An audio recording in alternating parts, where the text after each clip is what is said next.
Bien, vamos a el ruego acostumbrado antes de acercarnos a la palabra de Dios, a reflexionar en ella.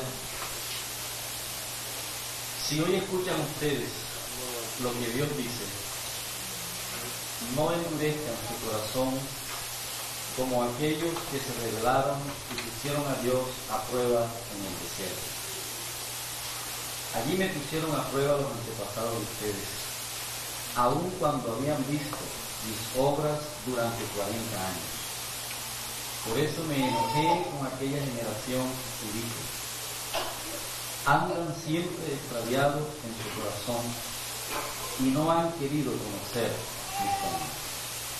Si hoy escuchamos a Dios hablando a nuestras vidas, no endurezcamos nuestro corazón y añadamos fe a lo que escuchemos en esta mañana.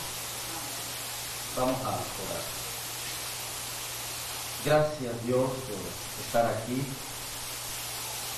y gracias por permitirnos alabarte como lo hemos hecho en esta mañana, Señor. Y muchas gracias por enseñarnos. Estamos delante de tu palabra, con temor, pero al mismo tiempo con reverencia y expectativa de lo que tú quieras decirnos en esta mañana. Que el Espíritu Santo tome tu palabra, Señor, y hable a nuestras vidas. Prepare nuestras mentes, prepare nuestros corazones, y nos ayude, Señor, a entender y a poner por obra lo que tú quieras enseñarnos en el día de hoy. En el nombre de Jesús oramos dándote gracias. Amén. Amén.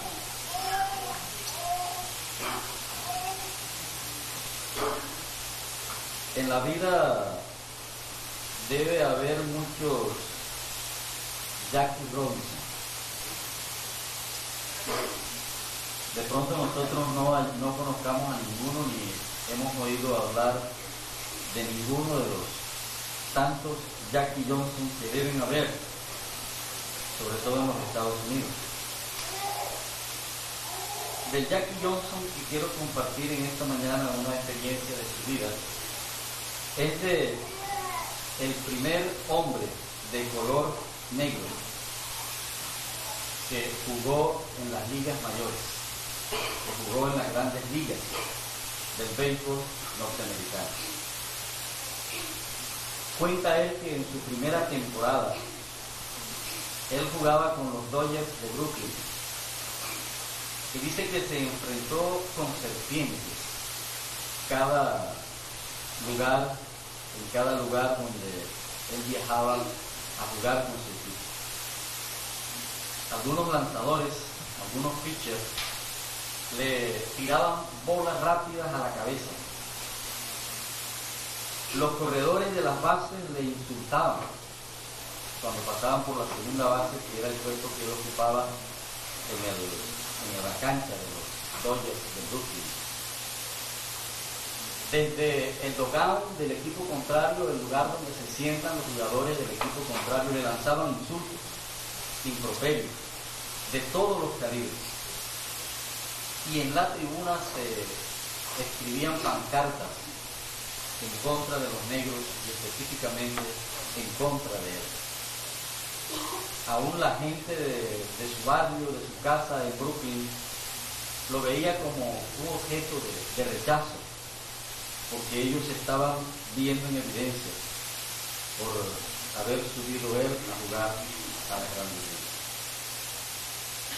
En una ocasión le tocó viajar a su equipo a Boston para jugar en Boston. Y los asuntos raciales ese día llegaron a un punto crítico. Para empeorar su situación, Jackie Robinson comete un error jugando la segunda base. Permaneció humillado al lado de la segunda base, mientras los fanáticos le gritaban insultos desde la tribuna. Parecía que todo se había acabado para él. De pronto otro jugador de los Dodgers, sureño, el sur de los Estados Unidos es donde más se daba la segregación racial, de color blanco. Su nombre, Pee Wee Reese, vivió tan tiempo aparte a la valla, y desde su lugar donde él ocupaba la cancha se desplazó hasta la segunda base, donde estaba Jackie Robinson, casi que para desfallecer. Se acercó hasta él, toda la tribuna tenía los ojos puestos en él y se hizo un silencio en el estadio. Él se acerca hasta él y le puso su brazo alrededor del hombro de Robinson.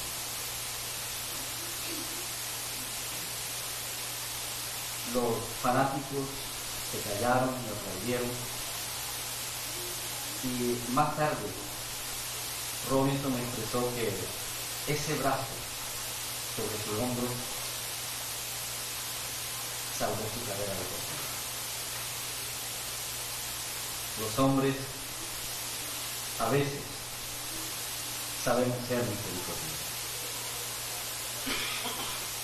A veces somos movidos a misericordia por situaciones que nuestros semejantes estén viviendo, estén padeciendo. Pero hay alguien que no a veces. Hay alguien que siempre. Hay alguien que es su naturaleza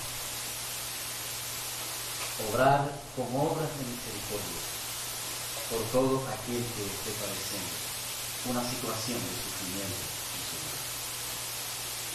Ese alguien es nuestro Señor Jesucristo, nuestro Salvador. Y en esta mañana vamos a recordar una frase que todos sabemos, que la he utilizado como título para esta enseñanza, y es: no estamos solos. No estamos solos. Dios está con nosotros. Vamos a abrir la Biblia, la que no falla. Los computadores fallan y los videobeams también, pero la palabra de Dios nunca falla. Vamos a abrir la Biblia en el Evangelio de San Lucas, capítulo 7, los versículos del 11 al 17.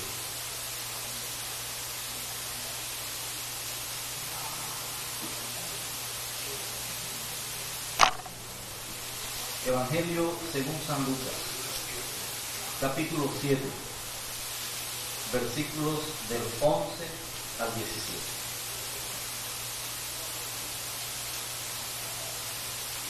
A partir del versículo 11, este capítulo nos enseña de la siguiente manera. Después de esto, Jesús se dirigió a un pueblo llamado Naín. Iba acompañado de sus discípulos y de mucha gente. Al llegar cerca del pueblo, vio que llevaban a enterrar a un muerto, hijo único de una mujer que era viuda. Mucha gente del pueblo la acompañaba. Al verla, el Señor tuvo compasión de ella y le dijo: no llores. Enseguida se acercó y tocó la camilla, y los que la llevaban se detuvieron. Jesús se acercó al muerto. Joven, a ti te digo, levántate. Entonces el muerto se sentó y comenzó a hablar, y Jesús se lo entregó a la madre. Al ver esto, todos tuvieron miedo y comenzaron a alabar a Dios, diciendo: un gran profeta ha aparecido entre nosotros. Y otros decían: Dios ha venido a ayudar a su pueblo. Y por toda Judea y sus alrededores se supo lo que había hecho Jesús. El título de esta porción es: Jesús resucita al hijo de la viuda de Naín. Y este pasaje narra uno de los milagros realizados por Jesús. Este milagro es narrado solamente en el Evangelio de San Lucas. No lo encontramos ni en Mateo, ni en Marcos, ni en Juan. Y Lucas se dio a la tarea de reconstruir los eventos de la vida de Jesús, de los cuales él tuvo conocimiento ordenadamente. Y Lucas ubica este milagro de la vida de Jesús, obrado por Jesús, inmediatamente antes de que llegaran los enviados de Juan a preguntarle si él era el Mesías prometido que había de venir, o si tenían que esperar otro. En el versículo 22 de este mismo capítulo, Jesús responde a esa pregunta que le hacen los enviados de Juan, y él les dice: vayan a Juan y cuéntenle, los ciegos ven, los cojos andan, los leprosos son sanados, los sordos oyen, los muertos son resucitados, y a los pobres se les está predicando el Evangelio. Un milagro, podríamos decir, espectacular, y no fue secreto, fue en medio de dos grandes multitudes.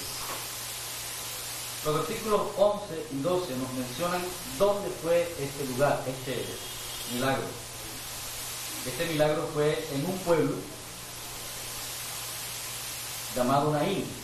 Hoy en día encontramos personas con el nombre de Naín. De hecho, en la Iglesia Bíblica Misionera tenemos uno de nuestros pastores cuyo nombre es Naín. El significado de Naín es la bella, la graciosa. Una población bella, una población graciosa. Todavía este pueblo de Naín existe, pero ya no se llama Naín, sino que le cambiaron la A por la E y se conoce con el nombre de Neín. Estaba ubicada en la provincia de Galilea, al norte, al lado del mar de Galilea, al noreste de un monte pequeño llamado el Pequeño Hermón, y estaba ubicada a unos 13 kilómetros al sureste de Nazaret, lo que nos dice que no era extraña para Jesús. Jesús pasó su infancia y pasó su juventud, vivió la mayoría de sus años en Nazaret. Y es probable que conociera algunos de los pueblos alrededor de Nazaret, entre ellos el pueblo de Naín, que no quedaba tan lejos de Nazaret, aproximadamente a unos 13 kilómetros. Hoy en día el pueblo no cuenta con más de 200 familias, pero las ruinas en las excavaciones encontradas en este pueblo dan pie para pensar de que en un momento fue un pueblo próspero, un pueblo grande. Y esto es corroborado también por el gran número de tumbas encontradas en los montes rocosos que rodean el pueblo de Naín. Pues bien, Jesús, después de haber sanado al hijo del centurión, no sabemos cuántos días transcurrieron, se dirige hacia el pueblo de Naín. Y como siempre, el versículo 11 nos dice que Jesús iba acompañado por sus discípulos, pero además de sus discípulos, iba mucha gente. Y mucha gente no son 3 personas. Mucha gente no son 20 personas. Mucha gente es mucha gente, una gran cantidad de gente. Habían presenciado los milagros que Jesús había hecho, iban acompañándole hasta la ciudad hasta el pueblo o la aldea de Naín. Pero antes de llegar al pueblo, cuando estaban cerca del pueblo, hay un encuentro de 2 multitudes. La multitud que iba con Jesús, que iba escuchándole, que iba de pronto regocijada por ir al lado del maestro, se encuentra con otra multitud. Nos dice la palabra de Dios que una madre viuda se le había muerto un hijo y lo llevaba a enterrar, y mucha gente del pueblo estaba acompañando. Y volvemos a repetir, mucha gente era mucha gente. Con Jesús iba una gran comitiva, y con esta mujer, que su hijo había muerto y que ella lo iba a enterrar, también iba una gran comitiva o una gran cantidad de gente. Y hubo un encuentro entre esas dos grupos de gente que iban con intenciones diferentes. Diferentes, que lo marca también un hecho curioso que a mí me llama la atención. No es que yo sea muy curioso. Mi formación académica me obliga a ver los pequeños detalles. Y veo un detalle aquí interesante que llama mi atención. Y es el siguiente. El Hijo único de Dios, el dador de la vida, se encuentra con el hijo único de una viuda, en quien se había escapado la vida. Un hecho interesante. Y el que lea hasta ahí, en esos dos primeros versículos, puede llenarse de curiosidad y preguntar, ¿qué puede hacer el Hijo único de Dios, el dador de la vida, por el hijo único de una viuda a quien se le ha escapado la viuda? La vida. Y a mí no me detuvo la curiosidad ahí, sino que seguí adelante. Y los invito a que sigamos adelante. Pero antes, miremos algunas costumbres que tenía el pueblo de Israel, costumbres judías. Y era que para enterrar los muertos no se usaban ataúdes. Los muertos eran transportados en una especie de palihuelas, con H intermedio. Palihuelas. ¿Qué es palihuelas? Son como especies de unas camillas rústicas, elaboradas con dos varas gruesas, más o menos largas, sobre las cuales se atravesaban unas tablas y era utilizado para transportar cargas. Y lo podían llevar dos personas, una adelante y otra detrás. Ahí llevaban enfermos, ahí también llevaban los muertos cuando iban a ser enterrados, y ahí llevaban todo tipo de cargas. Eran como unas camillas rústicas de madera. Los muertos eran llevados en esas camillas. Su cuerpo no se le ponía frac, ni vestido entero, ni corbatas, ni se maquillaban, sino que su cuerpo era envuelto en un sudario, en una manta, en un lienzo. Y se acostumbraba a veces envolver la cabeza en lienzo. A veces eran llevados con la cabeza descubierta. Pues bien, el entierro debía ser en horas de la tarde del día en que la persona había fallecido. El muerto que llevaban aquí era un joven, hijo único de una mujer viuda.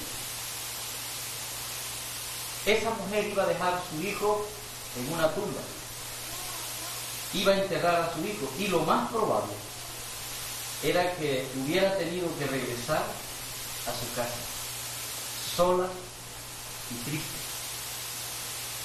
y a intentar sobrellevar una carga más grande de la que llevaba por la soledad de la muerte de su marido y por la desprotección que la hacía aparecer como una viuda en la sociedad judía del pueblo de viudez no es solamente en el idioma, en la acepción judía que su marido haya muerto, sino sinónimo de desprotección, y era una viuda desprotegida.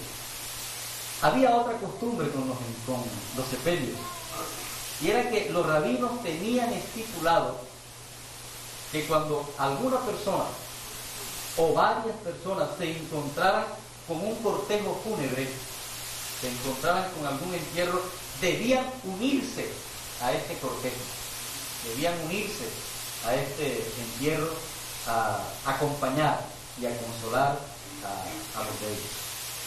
Así que el grupo que iba con Jesús, que iba habiéndolo visto obrar milagros, que estaba escuchando sus enseñanzas, se encuentran con el otro grupo que iba acompañando a la viuda, y los dos se unen para formar un grupo más grande todavía, y en medio de ese grupo pasó algo especial.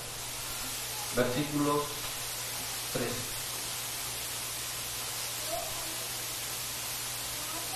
Al verla, la madre del muerto, Jesús la vio, el Señor tuvo compasión de ella y le dijo: no llores. Tuvo compasión de ella y le dijo: no llores. Podríamos pensar que Jesús vio llantos en sus ojos. Probablemente sí, probablemente no. Podríamos pensar que Jesús vio su rostro desencajado por el dolor. Probablemente sí, probablemente no. Hay personas que no exteriorizan en su rostro y en sus lágrimas lo que está pasando en su corazón. Pero no nos olvidemos que estamos delante de Dios encarnado, Jesús, y que tiene la particularidad de ver más allá de lo que ven nuestros ojos humanos. Ven no solamente nuestro rostro, ven no solamente nuestras lágrimas, escuchan no solamente nuestra voz, sino que pueden ver lo que hay en nuestro corazón, lo que hay en nuestras almas, el quejido interno doloroso de nuestro corazón, de nuestra alma. Y nos enseña la palabra de Dios en el versículo 13 de este capítulo, que Jesús la mira, la ve y se acerca a ella. Y le dice dos palabras, solamente pronuncia dos palabras. Y no le dice más nada, simplemente le dice: no llores. Dos palabras. En cualquier persona que diga no llores a una viuda cuyo único hijo se ha muerto y lo lleva a enterrar, podríamos decir que es como una frase de cajón, de la que acostumbramos a decir de pronto nosotros cuando vamos a un funeral. Yo les confieso que yo no sé qué decir cuando voy a un funeral. Yo admiro a las personas que pueden acercarse a alguien y le dicen cosas. Yo admiro a esas personas porque yo no sé qué decir. Yo a veces me conformo con estar ahí de cuerpo presente y un abrazo o un toque afectuoso, pero casi nunca salen palabras de mi voz. Pero se dicen muchas frases de cajón en los funerales y la gente acostumbra a decir cosas, pero si lo diría cualquiera podríamos pensar una frase de cajón, pero no lo dijo cualquiera. Lo dijo Jesús, Dios encarnado, habitando en medio de nosotros. Y la palabra de Jesús va acompañada de acción. En Jesús se conjugan perfectamente la palabra y la acción. Lo que Jesús dice, se hace. Y las cosas que nosotros vemos hechas en el mundo existen porque la palabra de Él ordenó que existieran. El salmista, en el Salmo 33, 9, nos recuerda lo siguiente: Dios dijo y fue hecho. Él mandó y existió. Salmo 33, 9. La palabra de Jesús es la misma palabra de Dios. Es una palabra creadora. La palabra de Jesús es una palabra restauradora. La palabra de Jesús es una palabra vivificante, como lo vemos en este pasaje de la resurrección del hijo de la viuda de Naín. Una palabra restauradora, una palabra vivificante. Quizás esta mujer que estaba rodeada de tanta gente, había escuchado a otras personas decirle: no llores, descansa en Dios. Dios decidió, Dios dijo, y Dios obró, Dios soberano. Resignación, aceptación, hermano. Es probable que hubiera escuchado muchas palabras de consuelo. No llores, pudo haberle dicho a alguien, como una expresión afectiva, como una expresión sincera, tratando de llevar consuelo a esa alma que podía estar desconsolada. Jesús pronunció de pronto las mismas palabras que otros habían pronunciado, pero quien pronunció la palabra es lo que marca la diferencia. Y quien pronunció esas palabras fue Jesús.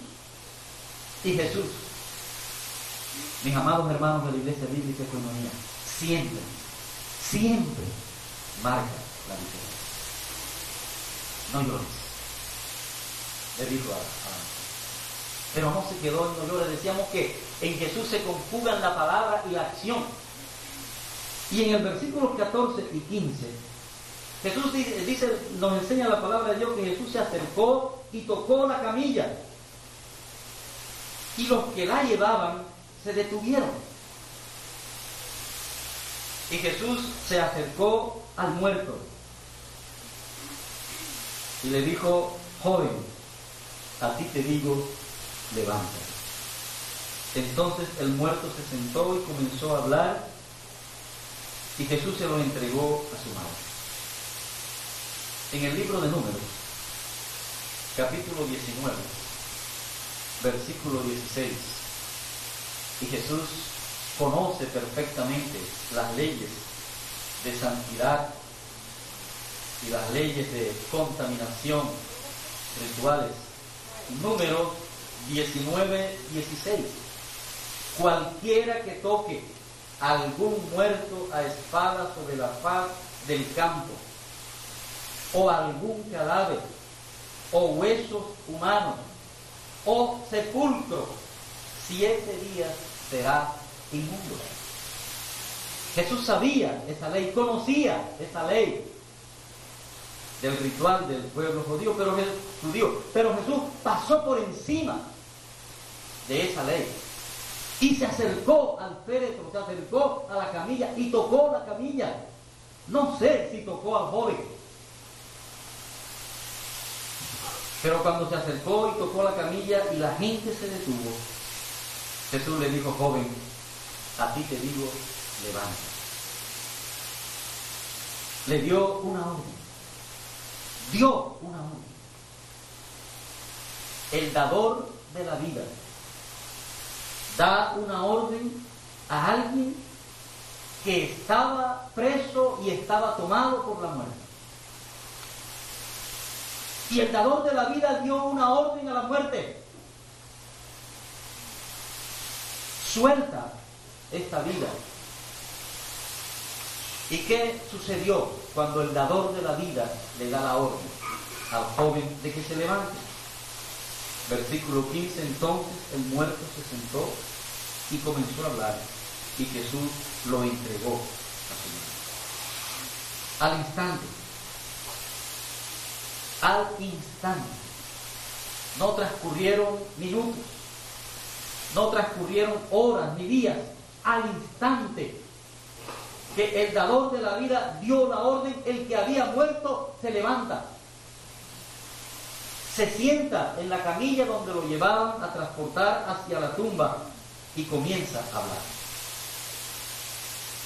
Y Jesús, sabiendo el momento que está viviendo su madre, toma al joven y se lo lleva a la madre.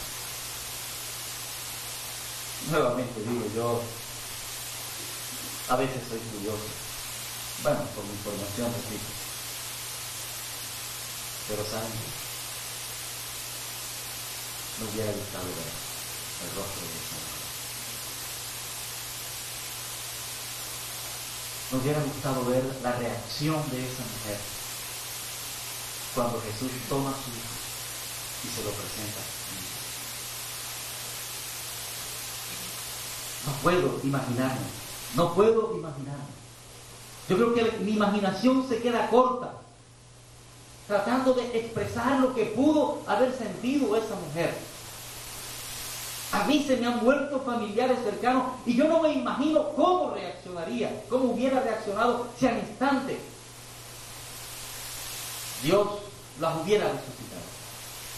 Por eso me hubiera gustado ver el rostro de esa mujer, y si hubieran vendido boletas carísimas para entrar a ver el rostro de esa mujer, yo hubiera comprado una y hubiera entrado a ver el rostro de esa mujer. Aquí hay otra cosa interesante. Jesús obra este milagro en su propio nombre. Jesús le dijo: joven, a ti te digo, levántate. En su propio nombre. Pablo nos enseñará más tarde que este nombre es el más excelso de los nombres. Y que en este nombre, ante este nombre, todos los seres del cielo, de la tierra y del abismo caerán de rodillas y confesarán que es el Señor.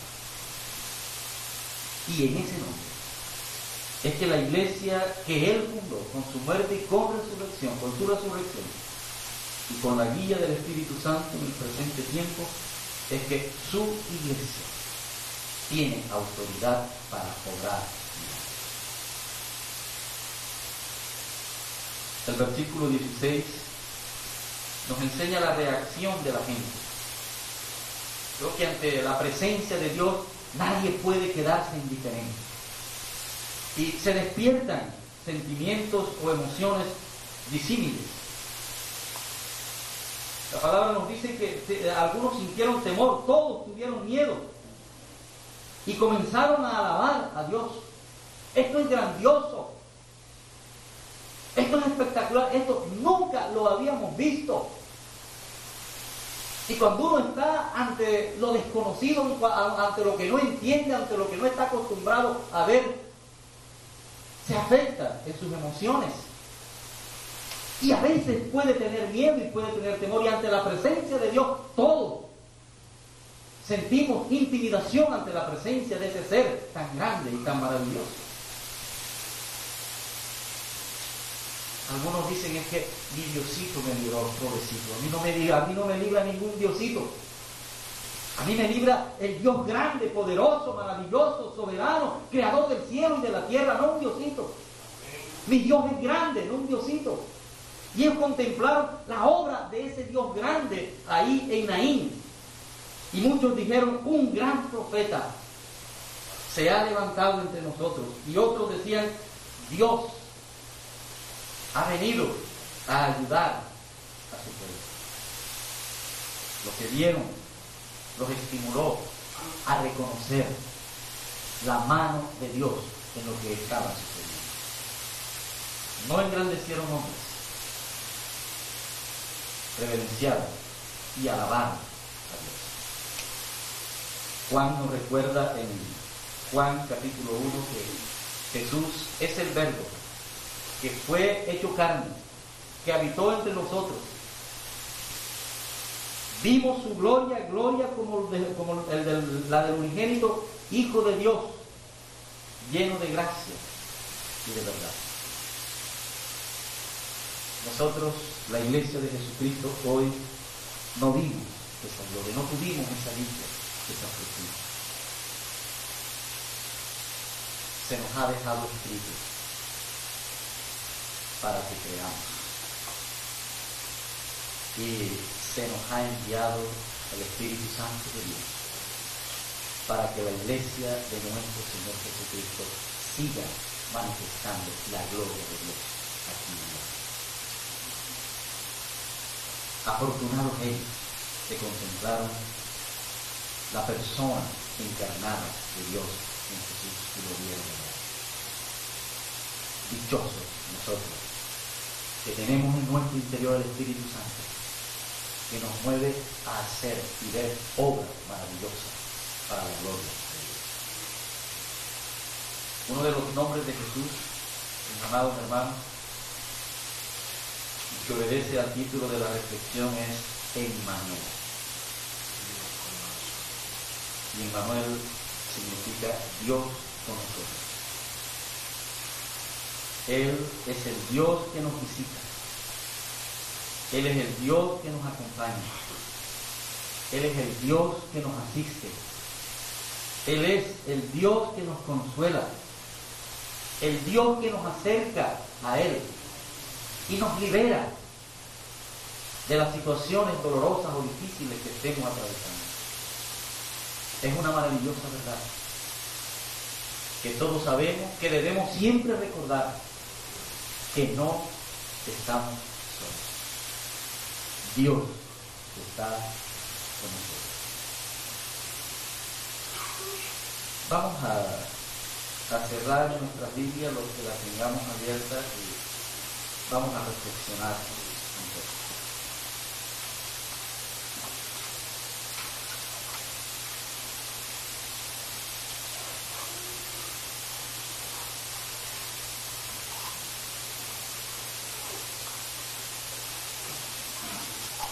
El 17 de agosto, sábado, los hermanos que estuvimos en el devocional ese día reflexionamos sobre un tema que nos pareció interesante y además de interesante, necesario de compartirlo con la iglesia. Y yo me había comprometido con los hermanos que estábamos ahí en el devocional a tratarlo del día de hoy. Les dije, la próxima vez que me toque enseñar, trato este tema con la iglesia, a no ser que Dios lo ponga a otro hermano para que lo comparta antes que yo, o que el Espíritu Santo me guíe a cambiar este tema. Pasó lo segundo. Tenía el tema para traerlo hoy a la iglesia. Pero tuve una conversación con una hermana a mitad de semana. Una hermana que había venido teniendo luchas conmigo, con razón, humanamente conmigo. Y después de que hablé con ella, me senté a orar y sentí carga en mi corazón. Y la carga me mostraba que muchas personas de la iglesia podían estar en situaciones parecidas. Y fui sensible a la voz del Espíritu. Y cambié el tema por este que hoy comparto con la iglesia. Y desde que vine, se me han acercado no menos de 5 personas a expresarme cargas que confirman la relevancia del tema que estamos tratando en este momento, la pertinencia del tema para hoy. Hermanos, amados, algunos han derramado lágrimas en esta semana por algunas circunstancias.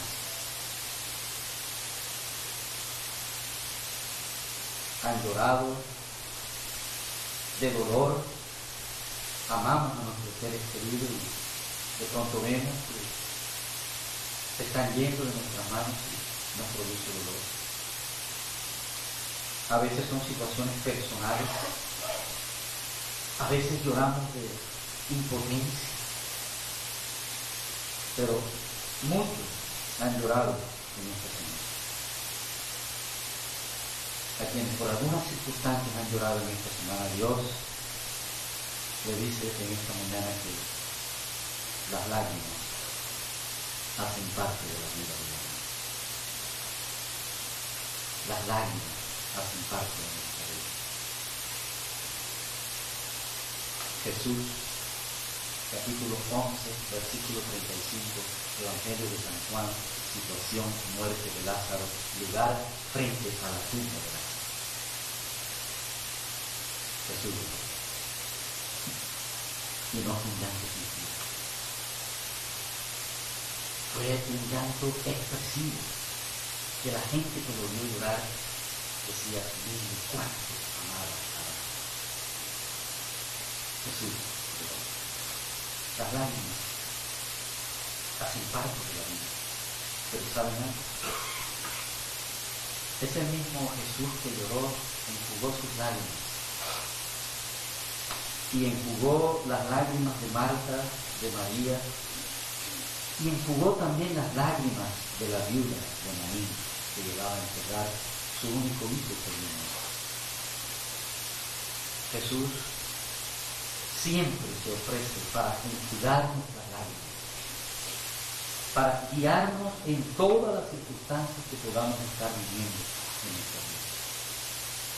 Por eso cuando estemos atravesando por situaciones que se asemejen a valles de dolor, a valles de sombra, aún a valles de muerte, como el caso de la familia de Lázaro y de la viuda de Naín, solamente permitamos que Él se acerque, que Él nos toque, que Él nos guíe, que Él enjugue nuestras lágrimas y calme nuestro dolor.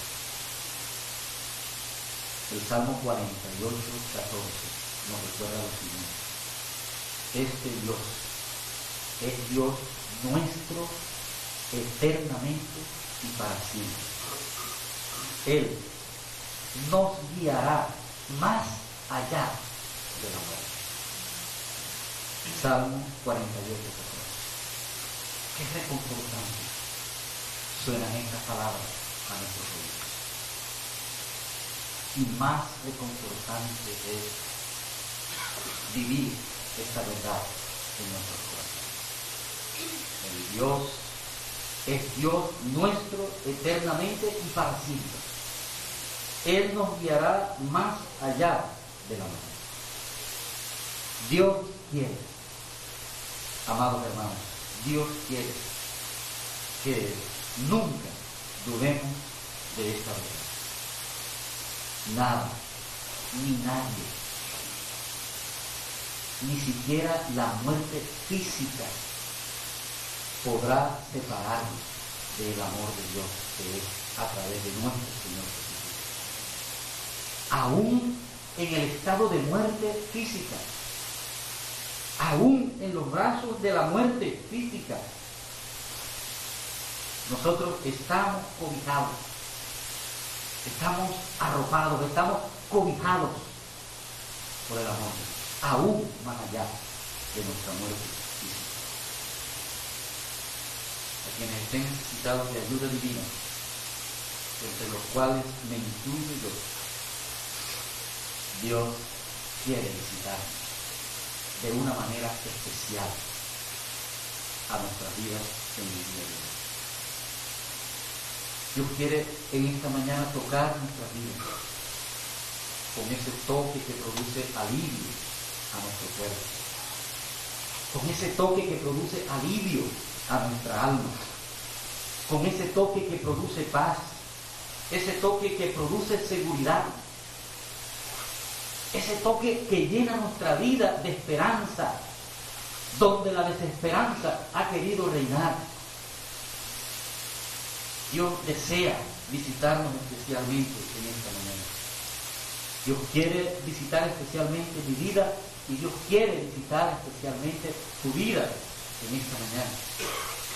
En cualquiera de las circunstancias que estemos viviendo, Dios se ofrece, Cristo se ofrece a ayudar. Capítulo 14, versículo 18 de Juan, Cristo promete que yo no los dejaré huérfanos. Capítulo 14 de Juan, versículo 16 dice: he aquí, yo rogaré al Padre y Él enviará otro ayudador, otro consolador, para que esté con ustedes por siempre. Dios está aquí con nosotros en esta mañana y quiere tener una relación, un momento especial con cada uno de nosotros en nuestras vidas. Yo le voy a pedir al Ministerio de Alabanza, al hermano Gustavo, al hermano Hebreo, al hermano Andrés, que se dejen usar por el Espíritu Santo en esta mañana y ministren nuestras vidas con una canción. Sumérgete. Y en la medida en que esta canción se va interpretando, va ministrando nuestras vidas. Si Dios ha hablado a tu vida en esta mañana, si no has endurecido tu corazón a lo que Dios te ha dicho, si tienes necesidad de que Dios tenga un momento especial contigo en esta mañana, ponte sobre tus pies y ven aquí adelante a la medida que vaya sonando la canción y tendremos todos un momento especial con Dios en oración.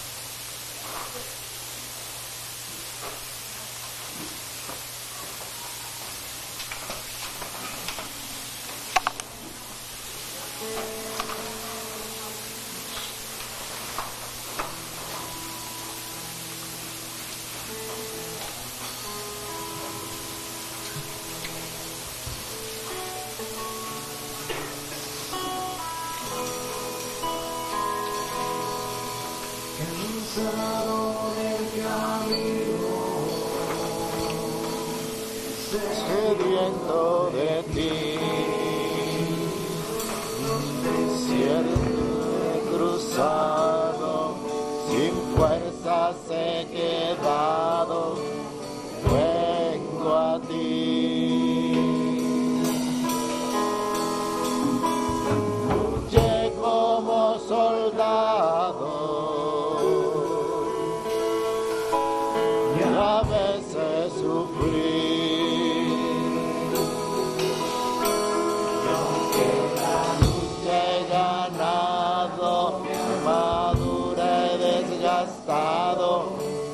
Vengo a ti, cansado del camino, sediento de ti, un desierto he cruzado, sin fuerzas he quedado. Vengo a ti, luché como soldado y a veces sufrí, y aunque la lucha he ganado, la armadura he desgastado, vengo a ti.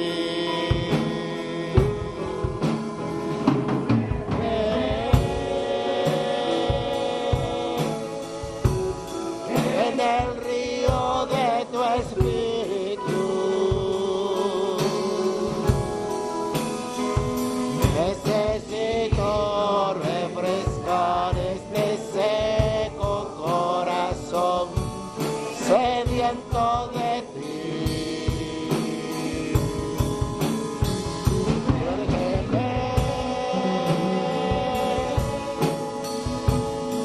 En el río de tu espíritu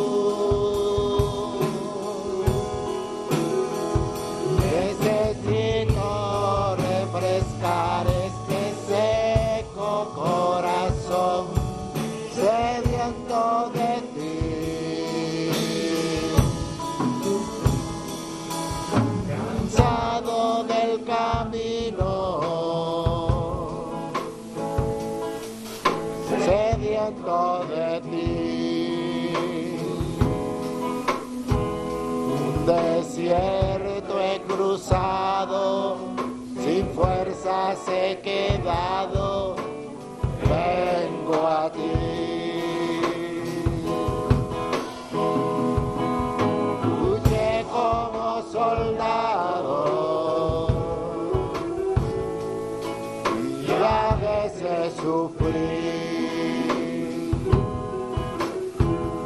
Aunque la lucha he ganado, la armadura he desgastado, vengo a ti.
Eterno Dios,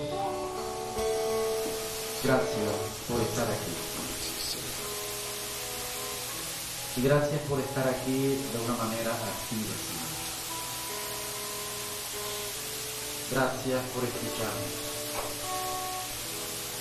Gracias por ver nuestro corazón, nuestra mente, nuestra alma.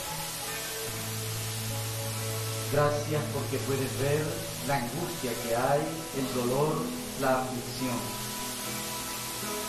que hay en muchos corazones en esta mañana que necesitamos de ti. Necesitamos refrescar de estos corazones sedientos de ti, Señor.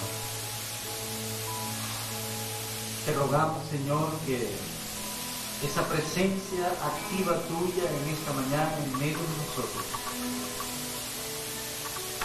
obre en nuestras vidas.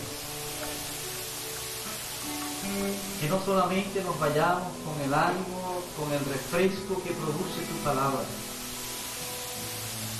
sino que nos vayamos, Señor, con el ardor de tu presencia en nuestras vidas y el cambio de situación en el momento que estamos viviendo, Señor. Aquí estamos, Señor, porque creemos que solo tú tienes el poder y el amor para ayudarnos en nuestra situación. A pesar de que no te es ajena, hoy nuevamente la traemos delante de ti. Y pedimos, Señor, que tú toques de una manera especial nuestras vidas en esta mañana. Y ese toque especial de tu mano a nuestras vidas en esta mañana nos consuele, nos anime, nos dé fuerzas para seguir adelante, Señor, en medio de las circunstancias, si éstas no cambian. Fortalécenos, Señor, para soportarlas y vivirlas. Y ayúdanos, Señor, a no desfallecer en nuestra fe y en nuestra esperanza en ti, Señor. Gracias por tu presencia aquí, Señor. Gracias por la vida de Astrid. Gracias por la vida de su abuelo, Señor. Hoy está en un lugar que no se sabe dónde está extraviado. Y el corazón de Astrid y de sus familiares está angustiado, Señor. Te pido, Padre, que tú intervengas de una manera especial en esta situación y pronto podamos tener noticias del abuelo de Astrid, Señor, para felicidad de ellos y para gloria tuya, Señor. Igualmente, Señor, no está aquí en medio de nosotros nuestra hermana Lilia y nuestro hermano Juan Carlos y Juan Diego, su niño, porque él está hospitalizado, Señor, con un presunto diagnóstico de bronquitis. Y esto tiene angustiados, preocupados a sus padres, afligidos a sus padres, Señor. Yo te ruego que allá, en donde ellos están, tu presencia también se manifieste. Y de una manera especial tú toques, especialmente estas vidas, Señor, y ellos sean fortalecidos y restaurados. Y cada uno de nosotros, Señor, que estamos aquí de pie presentándote nuestra aflicción y nuestro dolor, ten compasión de nosotros y obra en misericordia en nuestras vidas. Te lo rogamos, te lo pedimos, lo necesitamos, Señor. Ayúdanos en el nombre de Jesús. Declaramos que no estamos solos, que tú estás con nosotros. Amén. Tu ayuda divina la hemos recibido en Cristo Jesús. Gracias, Señor. Amén. Amén. Bien, hermanos, de esa manera terminamos el día.